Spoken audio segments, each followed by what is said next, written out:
Wah, ini bisa meditasi. Wah, benar-benar loh pengen nangis rasanya. Cantik ya. Sini lebih cantik lagi deh kalau di situ. Bawa aja, bawa aja. Di bawah itu, pas di bawah itu. Ini kan?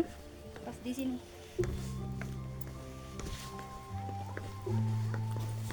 Guys, sini. Wow. Amazing.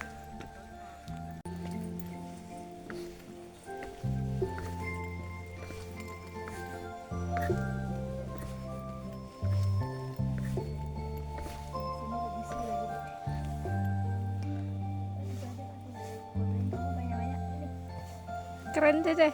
Dapat Cece satu.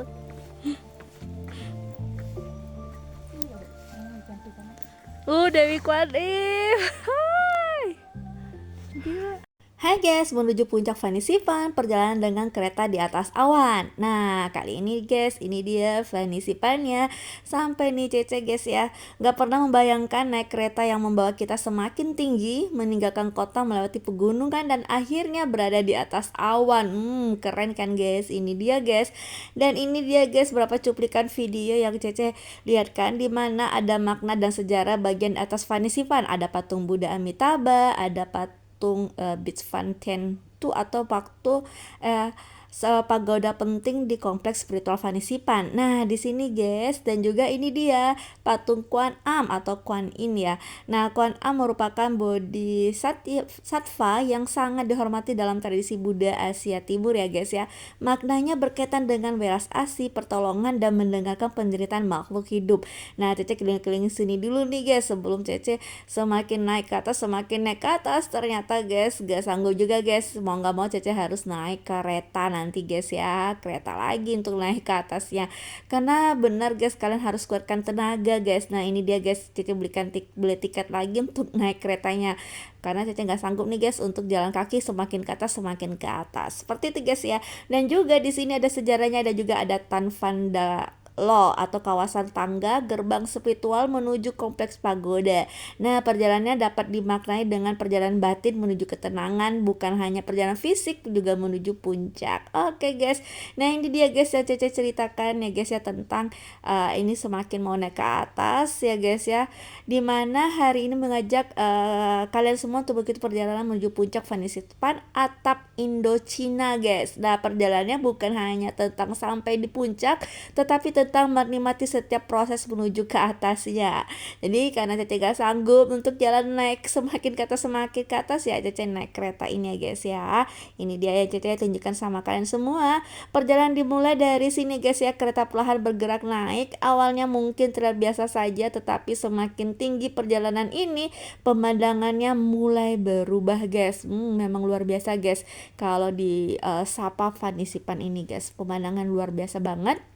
Dan juga kita bisa lihat perpohonan, lembah, pegunungan terlihat dari kejauhan. Itu benar-benar real banget guys.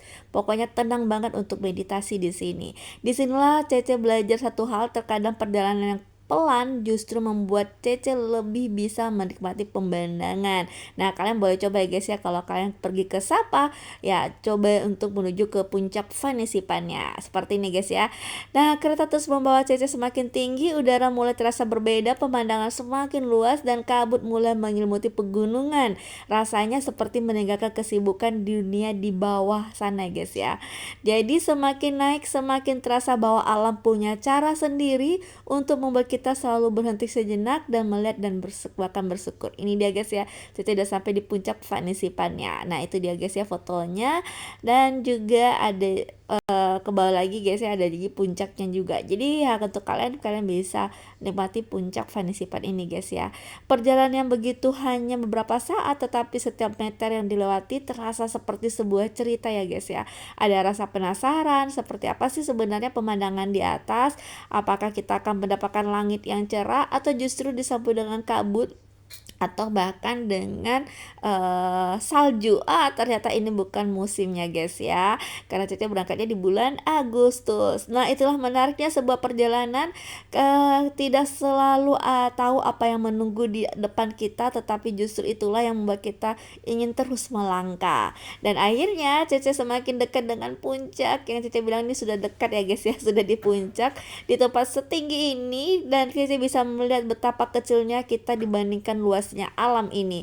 Nah, Vanity Fair bukan hanya tentang sebuah tempat yang ingin Cece datangi, tapi bagi Cece ini perjalanan ke sini seperti pengingat bahwa untuk mencapai sesuatu yang tinggi kita harus menikmati prosesnya, satu langkah demi satu langkah, seperti itu guys ya. Nah kalau hari ini Cece hanya bisa melihat puncaknya, mungkin kita tidak akan tahu bagaimana indahnya perjalanan menuju ke sini ya guys ya. Terkadang yang paling berharga bukan hanya tentang sampai di tujuan, tetapi tempat, tentang semua pemandangan, rasa lelah, rasa penasaran, rasa syukur yang Cece temukan di sepanjang perjalanan guys. Nah Cece foto-foto dulu ya guys ya, memang sangat cantik sekali guys puncak Vanity Fair ini. Semoga suatu hari nanti kalian juga bisa merasakan perjalanan menuju tempat ini ya guys ya.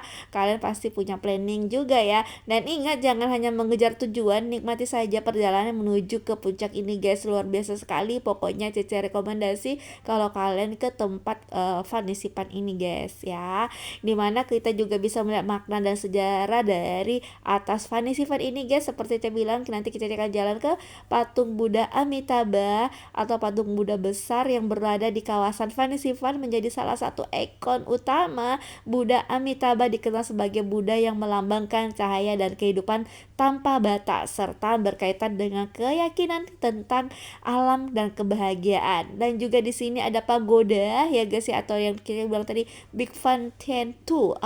Susah deh bahasanya. Ini adalah salah satu pagoda penting di kompleks spiritual Vanity Fair. Suasananya dibuat menyerupai arsitektur pagoda Buddha Vietnam guys, dengan lokasi yang sangat tinggi sehingga memberikan kesan berada di antara langit dan awan guys. Dan juga tadi yang Cece pertama sekali Cece jelajahi yaitu adalah patung Kuan Am atau Kuan Yin, yang merupakan bodhisattva yang sangat dihormati dalam tradisi Buddha Asia Timur. Maknanya berkaitan dengan welas asih, pertolongan, dan mendengarkan penderitaan makhluk hidup nih. Sambil Cece jalan-jalan nih guys ya, sambil Cece lihatkan sama kalian juga pemandangannya begitu luar biasa. Dan ya udah naik, kita turun lagi ya guys ya, dan juga menjelajah ini tuh sudah sekaligus semua tempat ini kita bisa jelajahi guys dengan jalan kaki ya. Nah kalau nggak sanggup mungkin kalian bisa dibantu dengan kereta ya guys ya, seperti itu. Pasti itu keretanya di luar dari biaya kalian yang udah kalian masuk, dan kalian udah bayar tiket kereta gantungnya, itu di luar itu dari semua guys ya. Jadi tergantung kalian, kalau nggak sanggup kalian bisa beli tiketnya lagi, nambah kereta makin atas semakin ke atas guys, seperti itu guys ya. Nah dan juga ada juga namanya Tan Van Dak Lo, yaitu kawasan tangga yang gerbang spiritual menuju kompleks pagoda ini ya guys ya. Perjalanan ini dapat dimaknai dengan perjalanan batin menuju ketenangan, bukan hanya perjalanan fisik menuju puncak ya, tapi makna yang bagus untuk ya bisa diceritakan guys setiap detiknya, setiap menitnya guys ya. Semakin tinggi kita naik, ternyata bukan hanya pemandangan yang berubah. Di atas Vanity Fair ini kita menemukan kawasan spiritual Buddha yang membuat perjalanan ini terasa berbeda guys. Jadi seperti itu yang Cece bisa ceritakan tentang Vanity Fair, dan kalian juga masih bisa tunggu cerita-cerita Cece selanjutnya guys ya. Jadi untuk Vanity Fair ini kalian juga harus bisa kuatkan tenaga, tibanya seperti itu guys ya. Dimana ada berdiri simbol Buddha dan pagoda, tempat ini mengingatkan bahwa perjalanan menuju puncak bukan hanya tentang ketinggian, tetapi juga tentang belajar berhenti guys, merenung dan mensyukuri perjalanan hidup ini ya guys ya. Itu dia, mungkin itu sebabnya tempat-tempat spiritual sering dibangun di lokasi yang tinggi. Kita diajak meninggalkan sejenak keramaian di bawah, kemudian kita melihat dunia dari tempat yang lebih tenang, seperti itu guys ya, yang Cece bisa ceritakan tentang Vanity Fair ini.